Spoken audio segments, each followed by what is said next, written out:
Assalamualaikum warahmatullahi wabarakatuh. Salam 24 jam semuanya. Izin memperkenalkan diri. Nama saya Nuni Siti dari Ciamis. Pada podcast kali ini saya akan berbicara mengenai self leadership. Apa itu self leadership? Self leadership adalah kepemimpinan diri.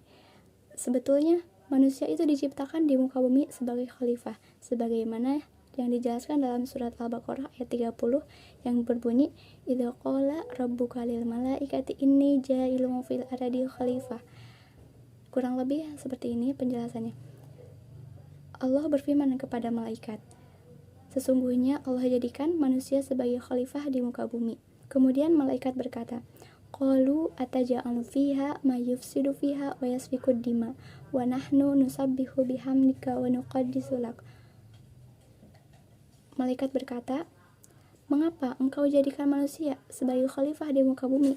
Padahal manusia suka berbuat kerusakan, suka berbuat perselisihan dan menumpahkan darah dan lain sebagainya. Padahal malaikat senantiasa bertasbih memuji Allah. Kemudian Allah menjawab, qala inni a'lamu ma la ta'lamun. Sesungguhnya Allah mengetahui apa yang tidak makhluk ketahui, termasuk malaikat.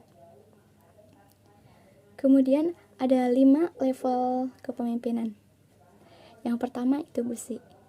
Busi intinya suka memerintah. Agar terkesan tidak memerintah, bisa dengan cara meminta tolong atau meminta izin. Kemudian yang kedua adalah harus bisa akrab. Harus bisa akrab dan mampu mengidentifikasi kelebihan dan kekurangan tim.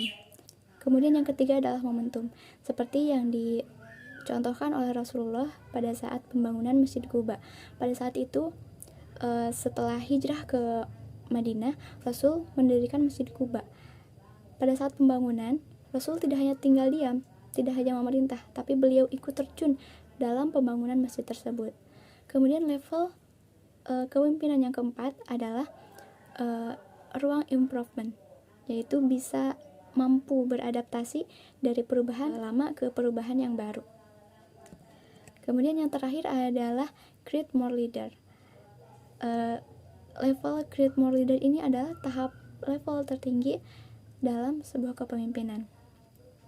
Kemudian pemimpin yang baik itu tidak hanya memimpin, tapi beliau juga siap untuk dipimpin. Identiknya seorang pemimpin itu mau memimpin tapi tidak dipimpin. Rasul sudah memberikan teladan kepada kita semua untuk menjadi pemimpin yang baik. Rasulullah meminta nasihat kepada Ali bin Abi Thalib, di mana usia Ali bin Abi Thalib itu jauh lebih muda dari Rasulullah. Menjadi seorang pemimpin berarti menempatkan orang lain di atas dirinya sendiri untuk sebuah visi. Memimpin timnya ke arah tertentu, kemudian menunjukkan jalan atas dasar pertimbangan dan sebuah alasan agar jalan tersebut bisa mencapai tujuan. Kemudian beliau berada di barisan paling akhir. Kenapa? Karena untuk memastikan semua timnya sudah sampai di tujuan. Pemimpin yang bertanggung jawab, ia akan tidak menyalahkan seseorang atau menyalahkan keadaan apabila sesuatu tidak terjadi sesuai dengan harapan. Setiap pengalaman baik atau buruk, ia membuka kesempatan untuk belajar. Karena dari sebuah kesalahan, kita akan tahu apa yang harus diperbaiki untuk menjadi lebih baik lagi. Penting bagi seorang pemimpin memiliki tingkat kecerdasan emosional yang tinggi. Tidak terpengaruh hawa nafsu, tapi mampu mengendalikan emosionalnya. Seorang pemimpin harus terbuka dan mendengarkan pendapat. Karena bagaimanapun juga, ia adalah manusia biasa dengan segala keterbatasan. Tidak mungkin melakukan tanggung jawabnya sendirian. Maka dari itu, perlu pendapat orang lain. Dedikasi adalah kunci, bertanggung jawab atas perkataan, perbuatan, dan memiliki kesadaran penuh adalah ciri bahwa pemimpin tersebut memiliki integritas. Dalam menjalankan tugasnya, seorang pemimpin harus mampu menguasai skala prioritas. Apabila pekerjaan yang penting dan mendesak, maka itu harus dilakukan saat itu juga.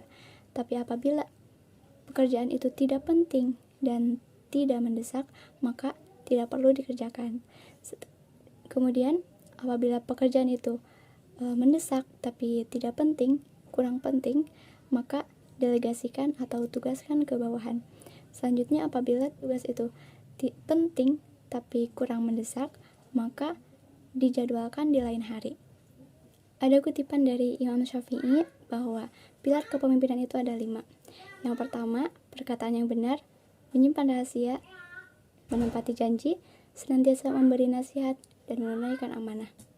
Ada juga kutipan dari Qadhi Aulia, katanya, jaga kesehatan, segala prinsip yang telah kamu rencanakan tidak akan berjalan tanpa mental dan fisik yang sehat, tahu diri. Nah, ini benar banget. Mungkin sekian yang dapat disampaikan. Mohon maaf apabila terdapat kekurangan, dan terima kasih kepada teman-teman yang udah nonton video ini. Wassalamualaikum warahmatullahi wabarakatuh.